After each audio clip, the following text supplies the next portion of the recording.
All right, guys, welcome back. And just a real big quick shout out to everyone so far to start the year.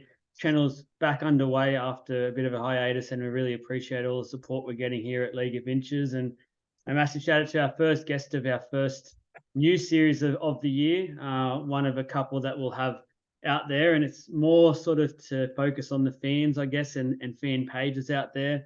Me personally, obviously, having a page myself, but I try and be around a lot of the clubs. I love the coming down into it and talking to the people that run these pages for all their teams and how passionate they are and the stories that they all have for their teams. And same with fans as well. So this series is all about getting the fans' point of view for just their club alone. So we won't be delving into any of the issues currently in the NRL and all those sorts of things or the games. It'll just be that focused on that team. So Troy, really appreciate you coming on. You've got everyone by now probably knows who you are. You've got the Parra Cave in the background for those watching on the video.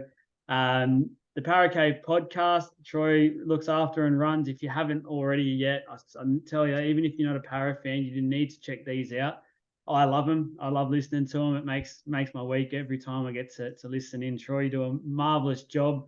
I know you're a passionate Parra man. For those quickly, I know you've got a bit there in the background for your screen, but if you're not watching, you can find the Parra Cave podcast on YouTube, Facebook, everywhere your podcasts are, which basically everywhere these days. Do you want to quickly give a shout out to where you can find your podcast?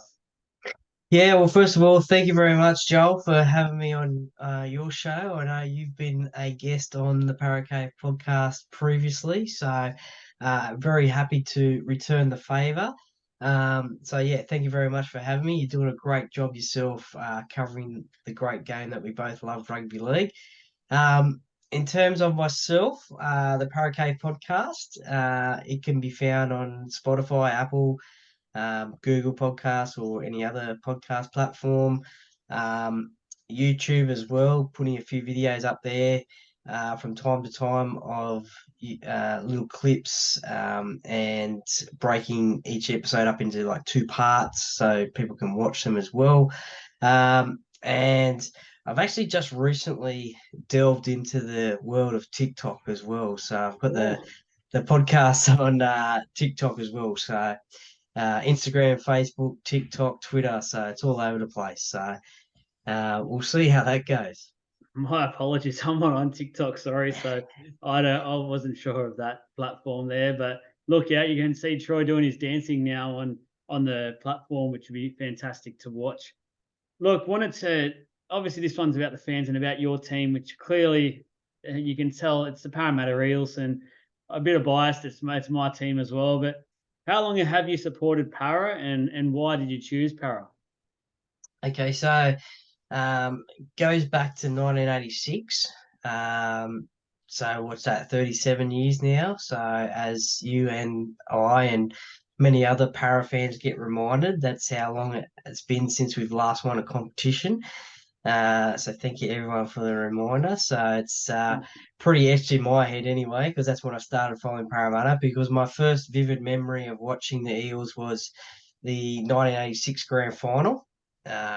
On the lounge in the PJs. Used to get up, well, that year anyway, and years afterwards. As a kid, used to get up in the morning. I think President's Cup or under 23s, as it was back then, was about 10 o'clock kickoff, I think, and then your reserve grade was about midday, and then I think the main game was at 3 o'clock. So in the PJs, just sat on the couch and watched it all day.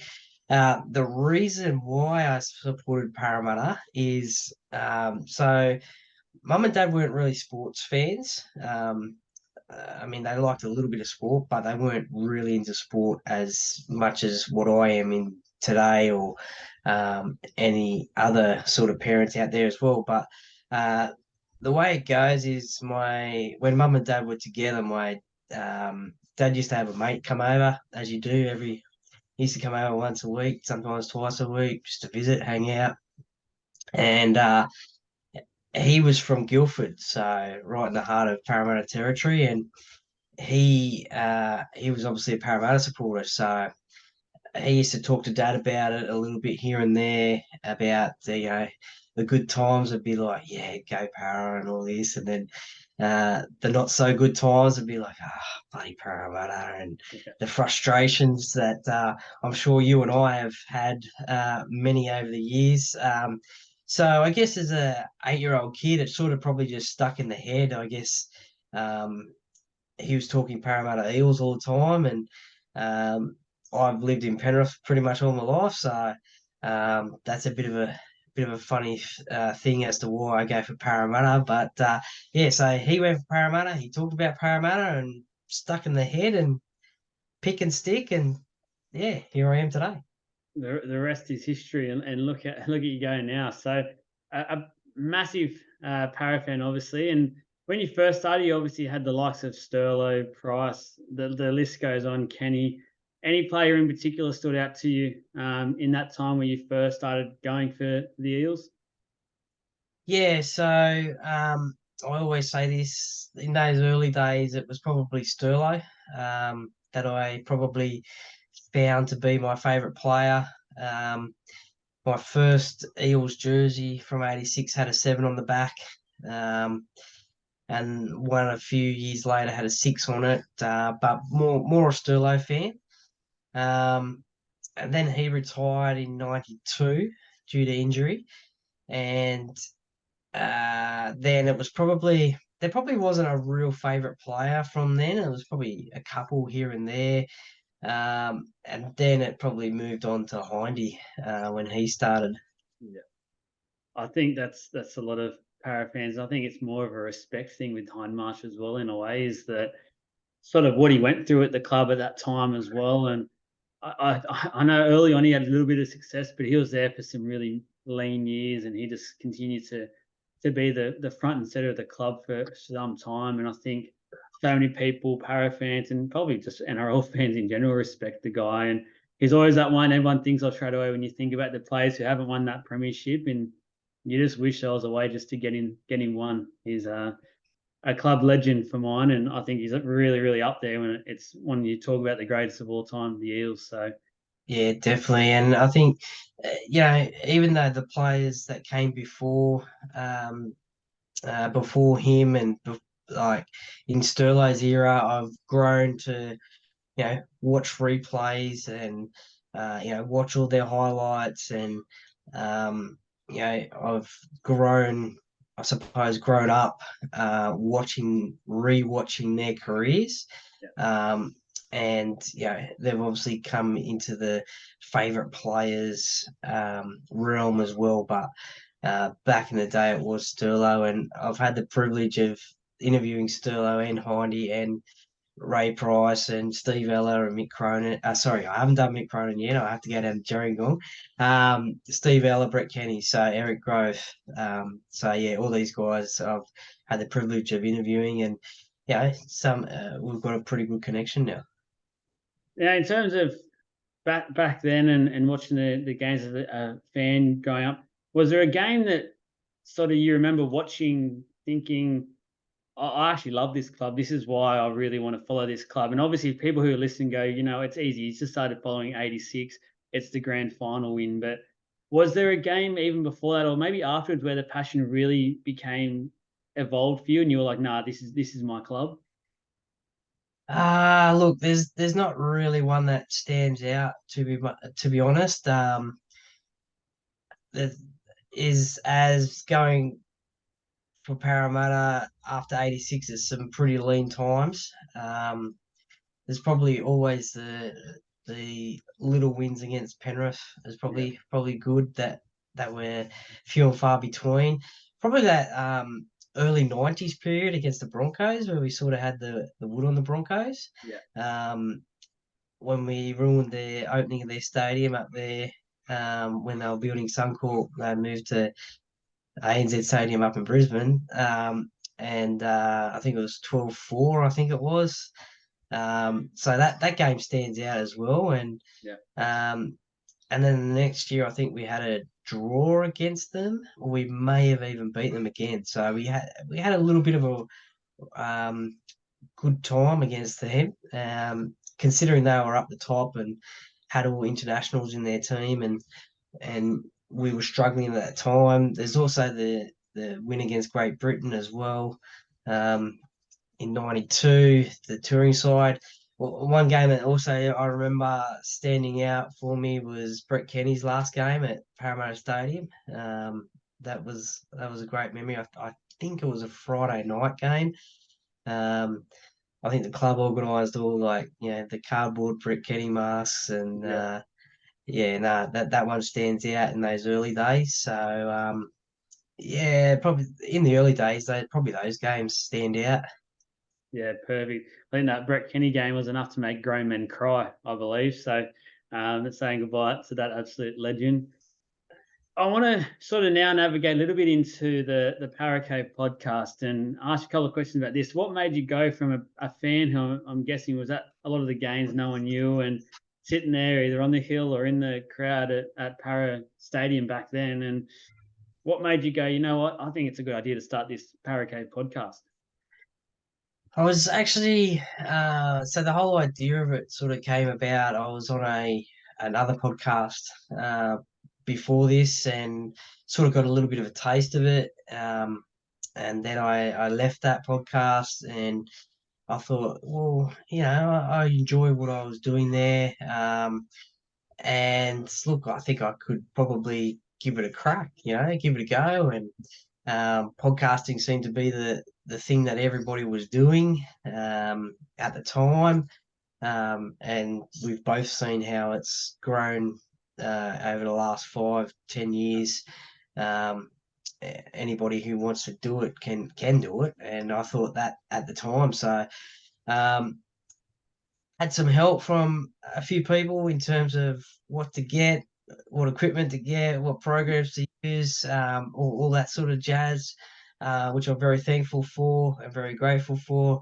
Um, 'Cause they had podcasts themselves, so they knew what they were doing, and I just thought, I have a relatively good um, memory and mind and um, thoughts about the game of rugby league, and I just wanted to interview people. Yeah. So I thought, yeah, I'll give it a crack, give it a go, and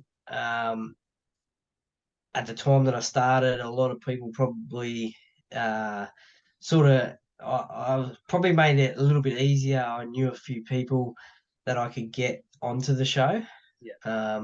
which was good. Um, and then it's just as sort of my profile has sort of lifted a little bit. People know who I am, and that sort of Famous come now. on, yeah, no, I wouldn't go that far, but yeah, they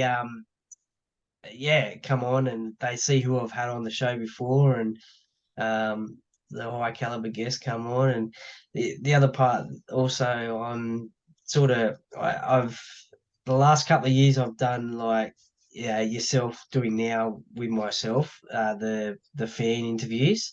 Um, I was basically doing those as Parramatta based fans that I knew, and because I just love to hear the rugby league stories. But these days, I'm slowly going to be opening it up to like yourself, so Yeah. maybe a little bit of competition. I don't know, but Oh, look, yeah. yeah, that friendly rivalry. But yeah, open it up to all clubs and you know listen to their stories about supporting their team. Um, in the game of rugby league, because not only will it bring back great memories for them, it'll also bring back great memories for me as well, no doubt. Yeah, no, I agree with that, and always like a bit of friendly competition. It's always good. There's a lot of people out there listening to podcasts driving around. You can never have enough to listen to. I know I listen to probably 3 or 4 a day, so Yeah, the more well, they can get through, the better. So, in terms of how long have you actually had the Paracave podcast for? For those who don't know. yeah. So probably 3 years now. So 2020 was my first episode. Yeah, So um, up to 124 this week. So um, yeah, so May 2020 yeah, started it then. So it's been around for about 3 years, and 124 episodes, looking to put more episodes on a week, and yeah, it's going well. I'm really enjoying it.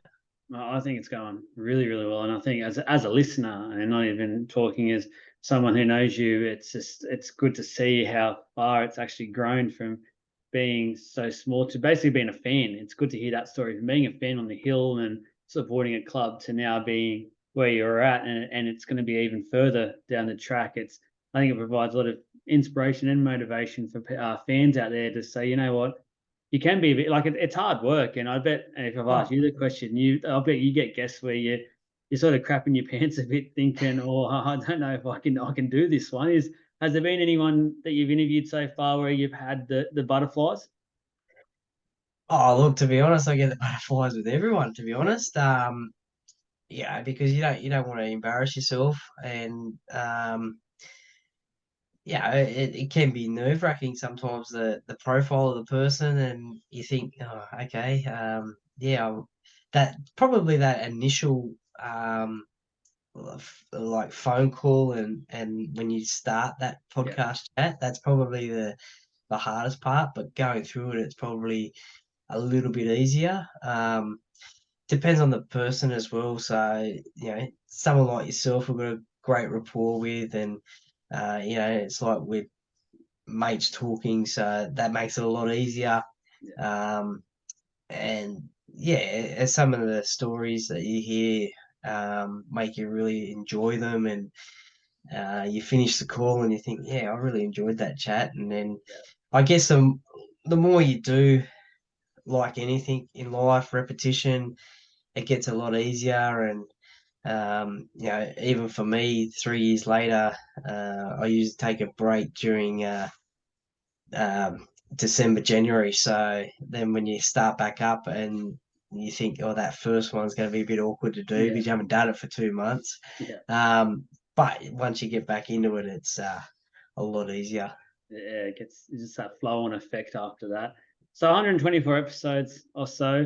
I'm going to let you have three where you can choose three that people who are watching or listening to this for the first time, haven't checked out the Parra podcast, can go there, search up for these episodes. What are the three you're choosing? Ah, jeez, that's like picking your only child, isn't it? Or Yeah, picking your it's a difficult child. one. It is a difficult one. Look, obviously Heidi. He was the 50th episode, so I was fortunate enough to do that at his cafe at Glenwood. So Yep. sit down face to face and do that one. So I really enjoyed that one.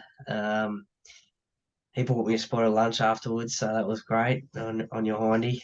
If you're in Sydney, go to Glenwood and the tuck shop and get yourself a feed. I was going to say Fletch wouldn't like that because he reckons he keeps his wallet in his pocket. So Yeah, well, I haven't had Fletch on the podcast yet, so I'm trying to get him on. But so maybe Heidi's got one over him for coming on the podcast rather than Fletch. So I think all the um, fans have to start getting into him. If you see Fletch out in the street or talk to him or send him a message and let him know Paracave podcast need him. So yeah, it's all yeah, bombard him. that's right, that's right. So Heidi's definitely one. Um, oh, look, put me on the spot. I'm trying to think now.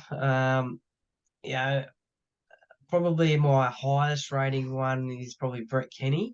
Yeah, Um, but yeah, I mean, there's even I spoke to Paul Carriage. I mean, I really enjoyed talking to him as well. A lot of fans bag him, obviously for that '98 prelim final against the Dogs, but just to hear his words and his honesty about yes, I stuffed up. I didn't have the greatest game that day, and it cost me my career. His honesty was great. Just trying to think, to be honest. So yeah, probably Brett Kenny, Hindy. I'll try and pick a non-Parramatta player, because obviously they're always going to be the favourites, I guess.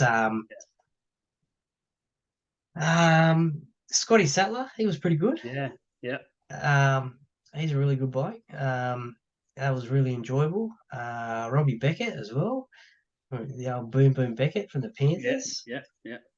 A recent one I listened to as well, and this one for if people don't want to scroll too far, it's the Anthony Maroon one. I actually found that really interesting, and he's obviously a lot of people will know him on the radio Triple M and big media person now when it comes to especially radio. And I found that one a really great listen, a lot of fun, a lot of great stories as well as his sort of inside knowledge into the game and really took a lot out of that interview. I thought that was a really good one and a recent one as well for those who are just wanting to sort of quickly get onto something. Yeah, that was only last week. So yeah, and that's an example of sort of having that great rapport and feeling comfortable Yeah, talking to him, and yeah, and he's a high profile South Sydney supporter, and he's also covers the game of rugby league with Triple M. So um, yeah, that was a pretty fun one to do as well. yeah.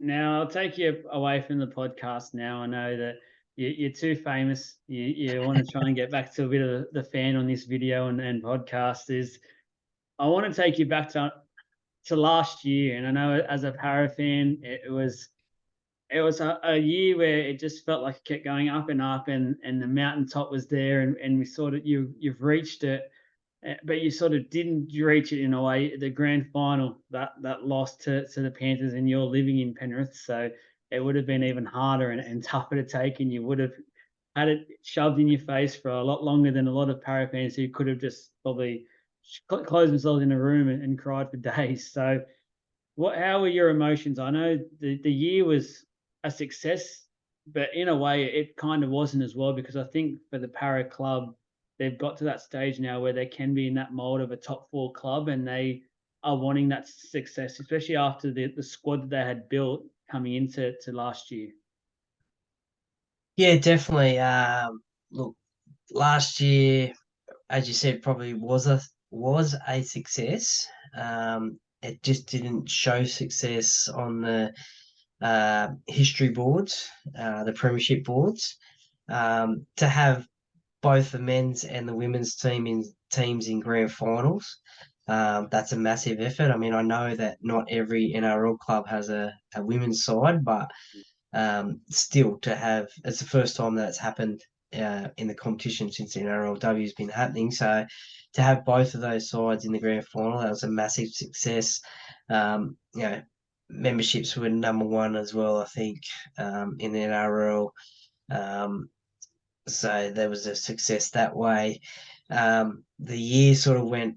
Again, it was like a roller coaster year. It was the ups and downs, and you have the loss against the Tigers and the loss against the Bulldogs and teams that you're supposed to win, and then you just scrape into the top four with the win against Melbourne on the in the last round. So Which you you get would in have the loved. You would have loved it in the Storm. absolutely, absolutely. Yeah, especially to get that top four spot. Once that game had finished, once that game had finished and we're in the top four, then you just thought, anything could happen. Mm. Um, you you get two bites of the cherry. Not that you'd want two bites of the cherry. Even though we were playing Penrith in the first round, I was confident that we were going to get them. Considering that we had got them twice in the year uh, previous to the finals. A lot of people say, yeah, but the second game Nathan was sent off, and Mm. but that's football. We did break their home winning record at Bluebet, so that was all right. So I thought, yeah, we can get the Panthers. Unfortunately, we didn't, but then um, got the Raiders at home in the final, and then game against the Cowboys at prelim final. I was unfortunate, or well, not unfortunate, but I watched it at Parramatta Leagues Club. I wasn't able to get up to Townsville, too expensive. Um, Everything I, jacked up. oh, absolutely. I do know people who did get up there, so they were quite lucky and they enjoyed it. But yeah, it would have been great to be up there. But even still, to be at Parramatta Leagues Club on that night, and then it was probably one of the most emotional nights I've had in a long time. The club just went off, and outside the streets just went off, and it was massive. And then the grand final. Look, 2001, I bawled my eyes out when we lost.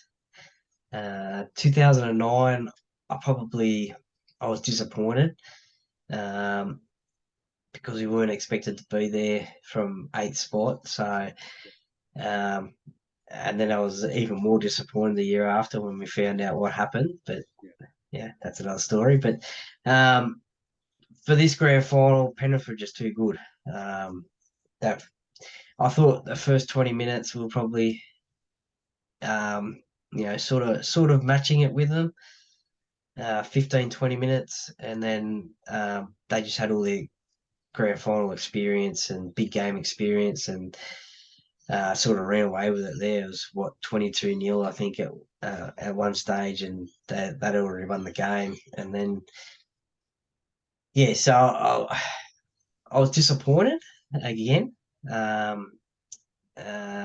suppose the older you get, the different you get when you lose a grand final. But yeah, this one was disappointing. Pretty much got back straight on the train from Homebush back to Parramatta, and there was hardly anyone at the Leagues Club, so it was quite like a ghost town. The, People slowly started coming back to Parramatta Leagues Club, so you could tell when the trains were coming back from Homebush. And then I actually stayed in Parramatta that night, and then I was going to catch a train home to Penrith, but then the darling wife said, "Oh, no, it's all right. I'll come and get you. You can't come back," because I had no other clothes except for Parramatta clothes. So she goes, "Nah, it's all right. I'll come and pick you up." So she came to pick me up. So that was all If right. you're walking around Penrith in those clothes the day after, I don't think it would have been pleasant for you. Yeah, not straight after the day after the grand final anyway. So Now, the grand final's done, and I think it's sort of after that, the next week or two, it sort of starts setting in that a lot of key players are sort of leaving, and a lot of players that have had an impact at the club for obviously over the last probably 2-3 years, and that starts setting in, I think, and was there a bit of a concern from your point of view about what's coming this year at that time, or were you sort of excited thinking we're going to get him next year? yeah, well, going back to you, just briefly going back to your previous question. Yeah, you probably do expect Parramatta to be a top four side year to year. Um, you're obviously going to have your standout side every year, which is probably the last 3-4 years has been Penrith. Um, Everyone always says Melbourne. You don't know what Melbourne's going to do. We saw last year they finished fifth, so um, people say the Roosters as well, but you never know what they're going to do as well, or what's going to happen to them. As a couple of years ago when they got all those injuries, but they still made finals. So yeah, I think Parramatta should be a top four side year to year. I mean, they've got the players on paper. To this question, was I disappointed about the players leaving or concerned? Look, I probably was disappointed about Papali'i leaving, um, but I could probably understand why he left. And we probably know it was probably we don't, oh, I don't know for definitely what it was, but it was probably a money issue. He was probably getting a lot more money from the Tigers as what Parramatta were going to offer him.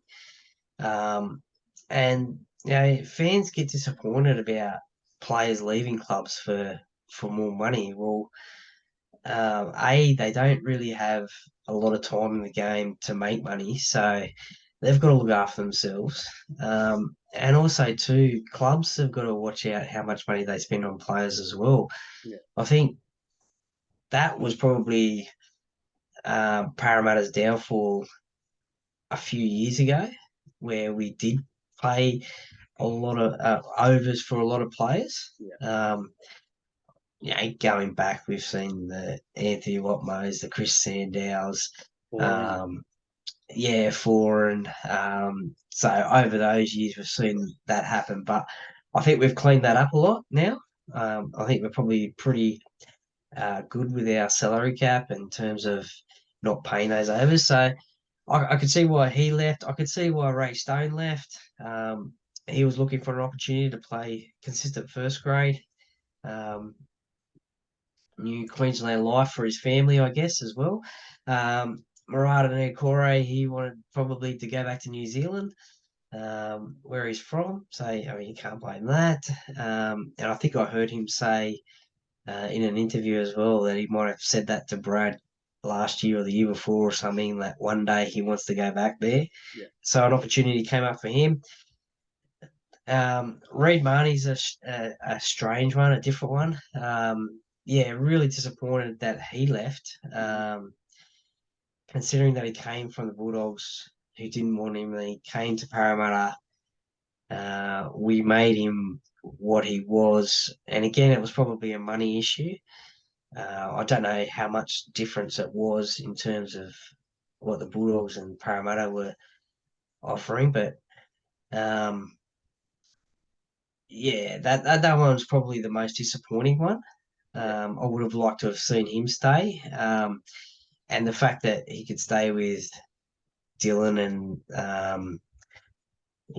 Dylan, Mitch, or Mitch is probably a little bit older now, but sort of that younger brigade.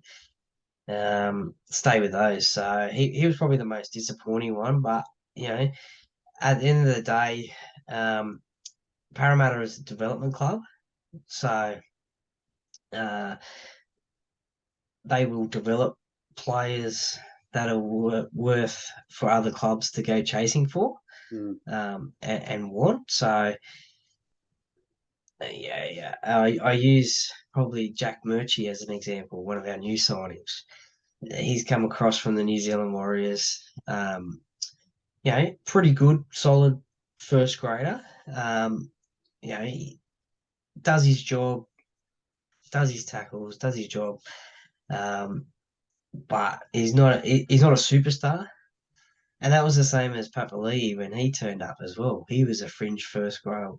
Well, he played first grade over at the Warriors, but wasn't a superstar as well. He's come over to Parramatta, had two cracking years, and the Tigers offered him a lot of money. So, we are a development club and develop players into what they are, and it just shows you that the amount of rep players that we had in the World Cup, the amount of state of origin players that we've had over the last few years as well. So, look, I think the replacements will probably be. We've lost a bit of talent, but I think the replacements are, reasonably just as good. Yeah, I think you're pretty spot on with that. And I think from my point of view, I feel like as a Para fan, you'd be in this situation. If this situation was probably 3 years ago, you'd be a lot more worried than you are now, because for mine, BA or Brad Arthur, if anyone knows the nickname, has established himself for mine as one of those coaches that can develop and bring out the best in players now, where maybe a few years ago he was still learning that trade and hadn't had the runs on the board. But now, with a few years in a row of finals footy and always being around sort of that top four position and beating those big teams each year when it's needed, like Penrith and the Storm in the round games, he's sort of got his name out there now for mine as one of those top sort of echelon coaches in the game. And I don't think Parramatta as a club have sort of had that leadership for quite some time. You probably heard the last one was Brian Smith, and maybe Daniel Anderson for that little patch there in 2009 when he was able to control everything, really. Brad Arthur's come on and he's finally established himself for mine as that real top grade coach who, as you said with Murchie, he done the same as Papali'i. No one knew, everyone at the time, remember when we signed Papali'i, why are they signing Papali'i? What's this about? After that first game against the Broncos a couple of years ago, everyone was saying this is the best player we've ever signed.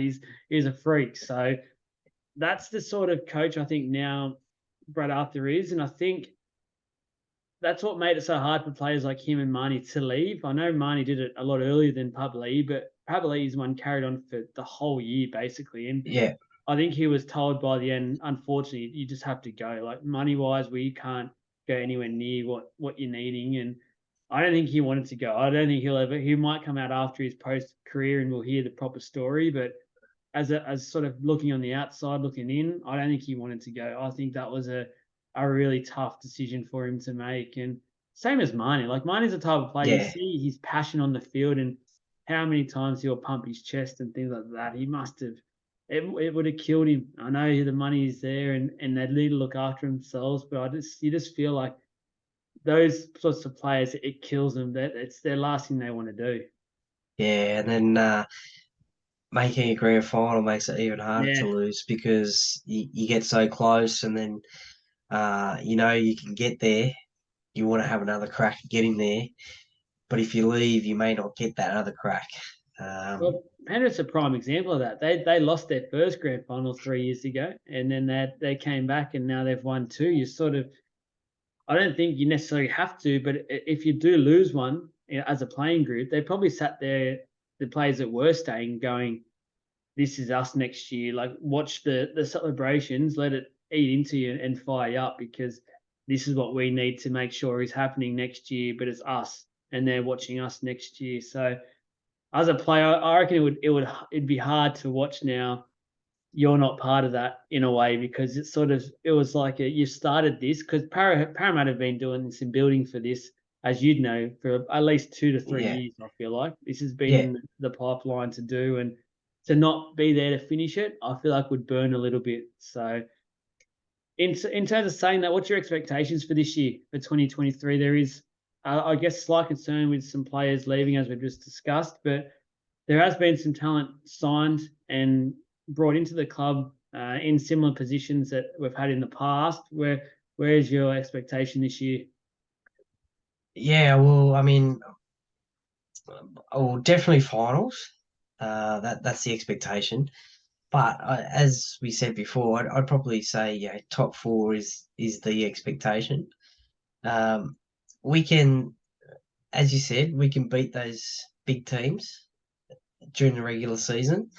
Penrith and Melbourne, and we've beaten the Roosters before as well.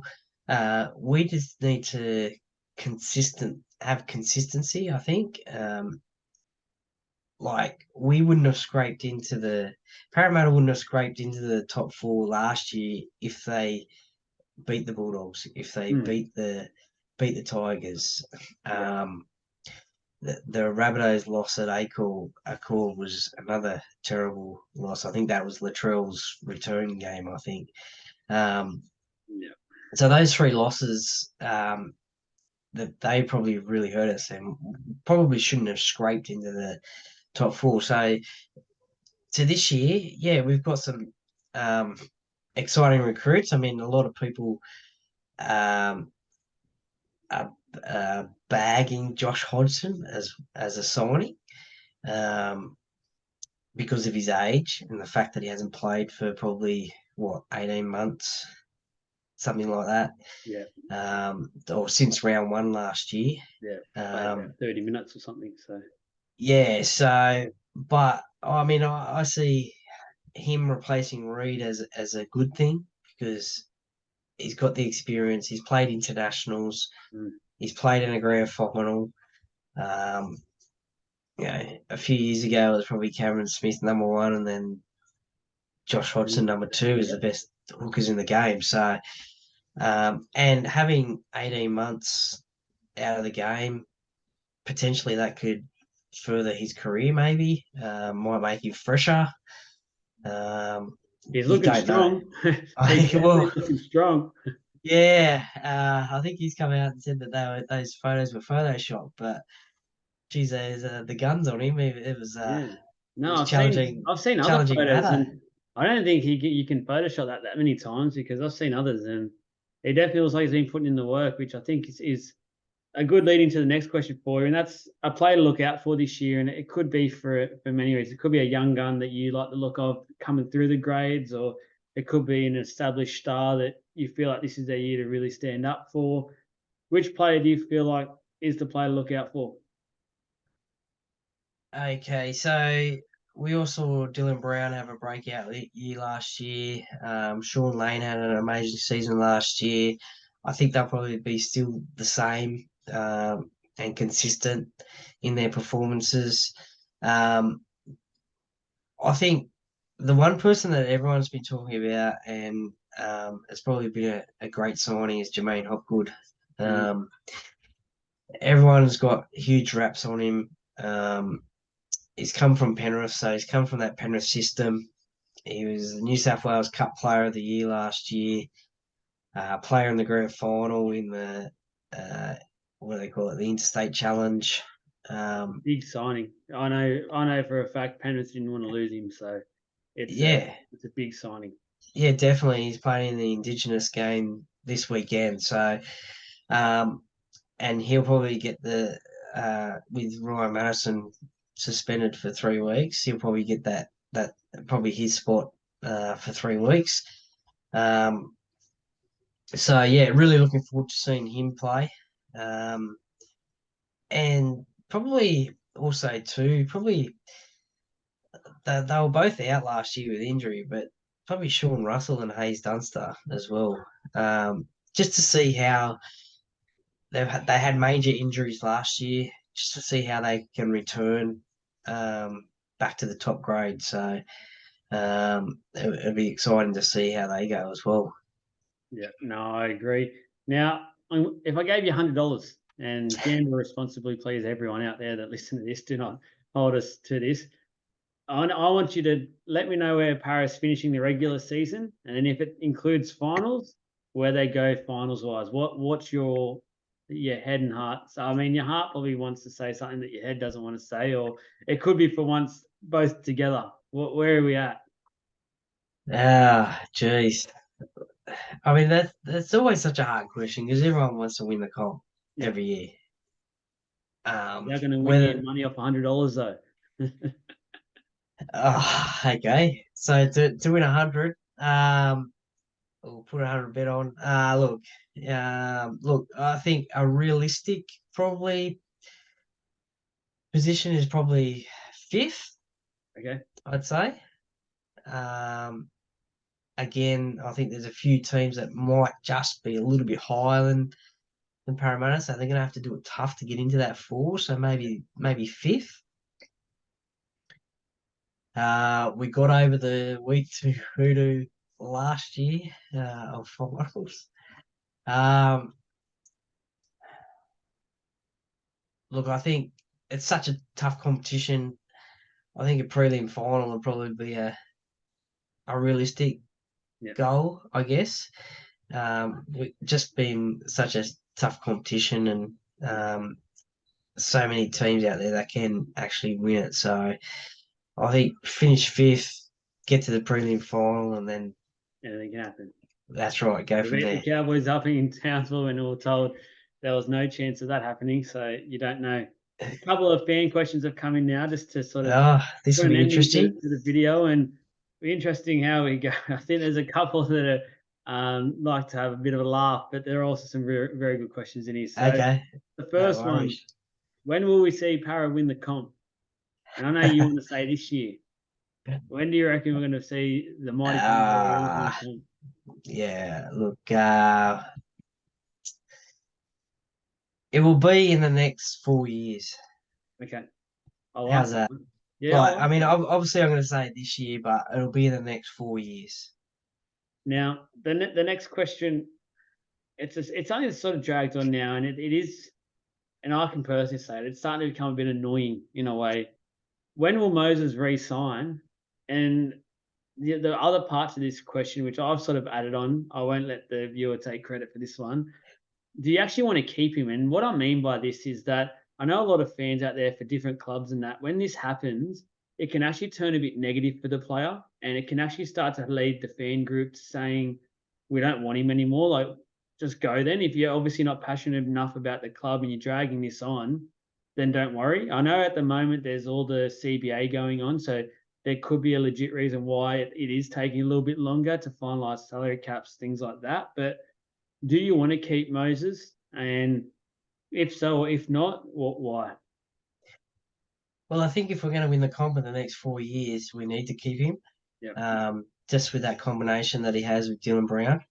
And I think now that we've also re-signed Gutho for a few more years, Hodgson for a couple of years, but we've also got RCG and Junior Paolo as well for extended period of time, and just the other day with Penasini as well. So we're slowly keeping the nucleus of the team, and Dylan Brown's on that strange 9-year contract or 8-year contract, whatever it is. So We need and a it'd be new good. episode to go through that because that takes some time to understand.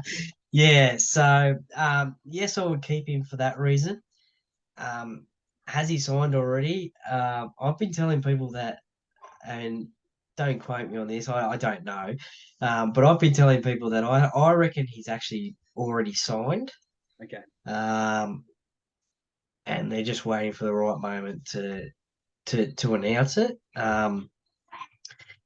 You're right, there is a lot of player unrest at the moment, and they're trying to sort out that player agreement with the NRL. So maybe that might have a little bit to do with it. Although we have just recently seen, as I said, Will Penasini sign, Dylan Brown sign as well. So if those two have signed, well then, yeah, has Mitch signed? I think he has, and we all saw with Dylan Brown's signing, the same sort of questions. When is he going to sign? Is he going to sign? All this and that, um, and then he did sign, and we knew about it. I think he has signed, and probably wait for the right moment, whether that's in 3 weeks' time at Combank Stadium, round one, maybe with the world watching. Who knows? Look out! He's already made his home, scoring in the corner the first week there. So he loves the place. It might be the case. They might want to do a little, or maybe a preseason gift to the fans out there that are eagerly Yeah, waiting for this news. I yeah, know a lot are, and I just as a Parra fan, you just hope it hurries up and does get solved. Either way, so that way the club can move on and look for the next target, or they can build. And he's obviously the player they want to build around with Dill Brown in the halves as well. Last fan question for you, and this is a bit of a funny one. I reckon you can probably guess who this is from. Do you wear Parra merch every day? yeah. I probably do know who sent that one in through, and well, the answer is probably yes. Yeah, I do. As I said before, even living in Penrith, I'll wear it around, and it's probably because I've got so much of it. To be honest, I don't really have much anything else to wear. But yeah, that's it's either Parramatta stuff, or it's probably Cold Chisel shirt or ACDC or something like that. The band shirts, but yeah, no, definitely, and yeah, no, definitely wear Parramatta stuff. Pretty much everywhere. You got to be loud and proud of your team, especially in Penrith. And yeah, thank you, Amanda, for sending that through. I was going to say the one who gave you the question knows the answer without even asking. So I think she just wanted everyone out there to know that you do and look out. So I think it's great to be passionate though, and I think everyone knows as well now. They've seen you around and you've done all your morning TV shows, and as I said, celebrity status, which you don't want to admit to, but yeah, massively. I think for you you're a passionate fan, which is great to see, but you're also not biased. You're also very honest with everything that you see. And I think I love that about the fans that are like that. And I think there's a realism there that you really appreciate. And I think a lot of fans appreciate. And I think that's why you can do things like walk around, say, Penrith in your Parra gear. And you do probably cop a little bit at times, but you'll probably get respected as well because a lot of the community, as I said, do know you and know what you stand for, and it's great to see. So I really appreciate out there that what you do and the fact that even after a grand final loss, the next day you're in your Parra gear. Yeah, that's it. Well, no, thank you for that, Joel. I really appreciate it. Yeah, no, it's actually quite funny. My favourite game of the year is Penrith and Parramatta at Penrith, and when you're walking home from the ground and you're in your Parramatta stuff and you get Nickel. Yeah. heckled by Penrith fans, saying, "Oh, yeah, go back to Parramatta, go away, go back to Parramatta."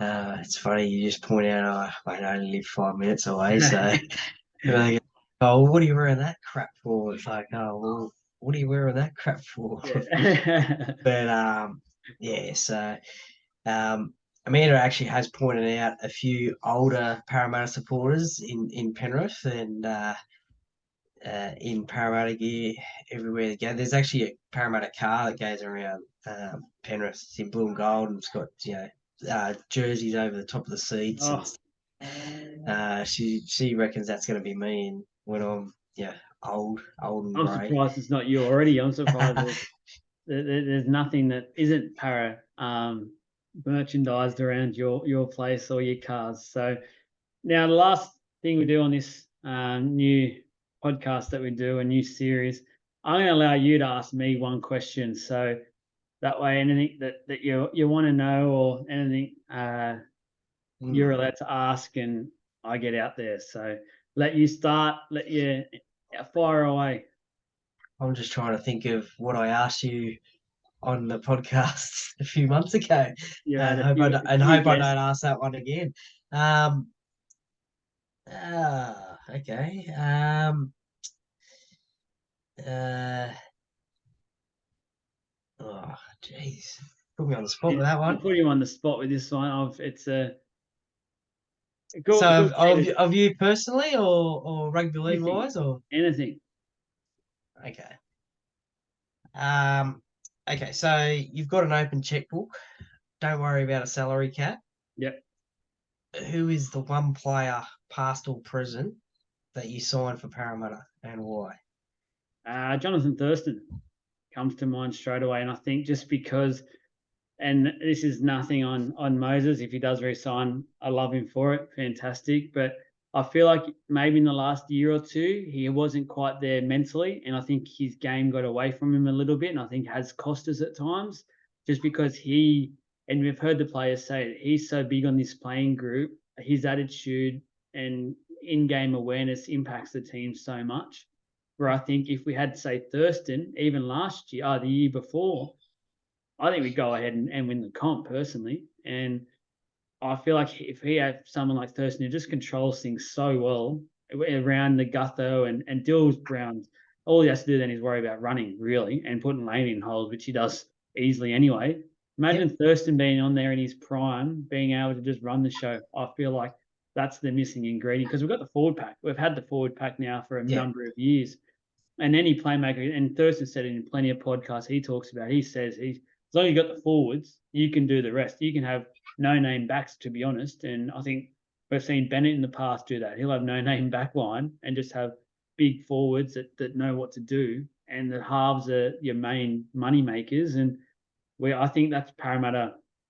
I think at one stage as well, and I think Thurston's come out and said this, we were trying to sign him.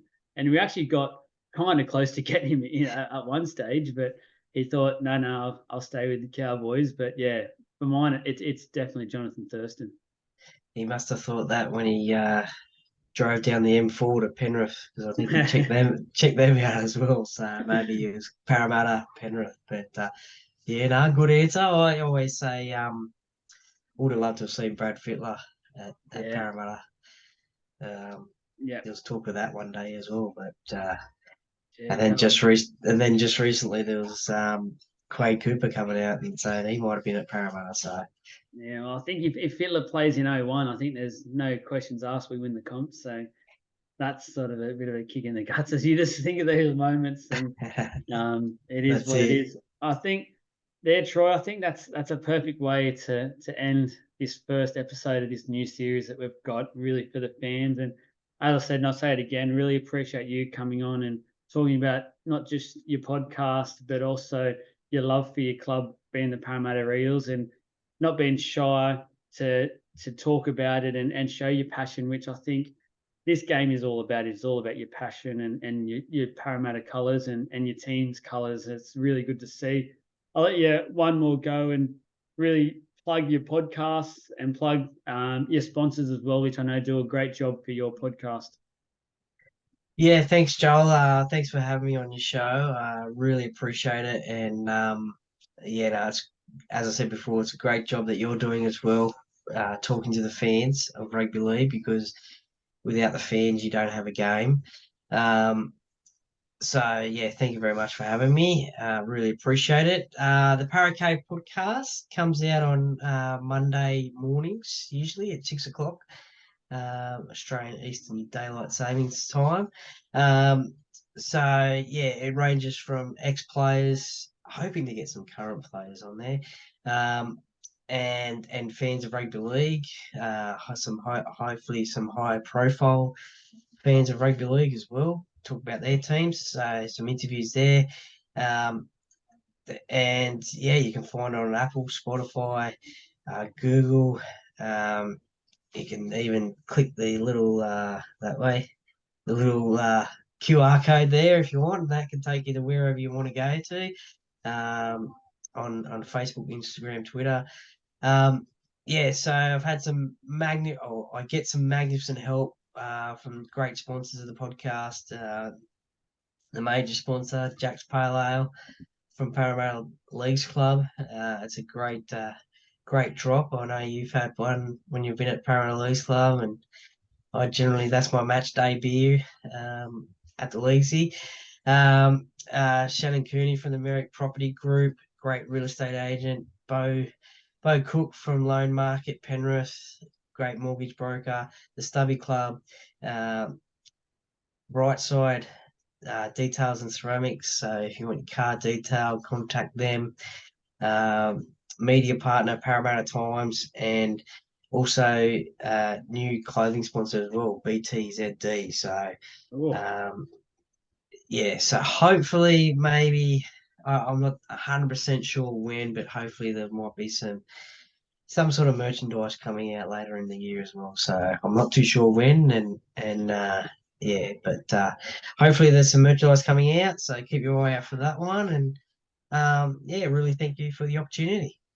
No worries at all. And just fans out there that are watching our one, I know you've been absolutely bombarded with Paracay podcasts, League of Inches as well. We're out there. We've got our podcasts on all your favorite ways to listen to your podcast. I know Spotify is the big one for our ratings so far. We've got YouTube, we've got Facebook, and we've got Instagram as well. Or just type in League of Inches and it will find you. Thank you once again, guys. Enjoy. And please let me know, give us some feedback and give both pages a follow. It's muchly appreciated. Thank you.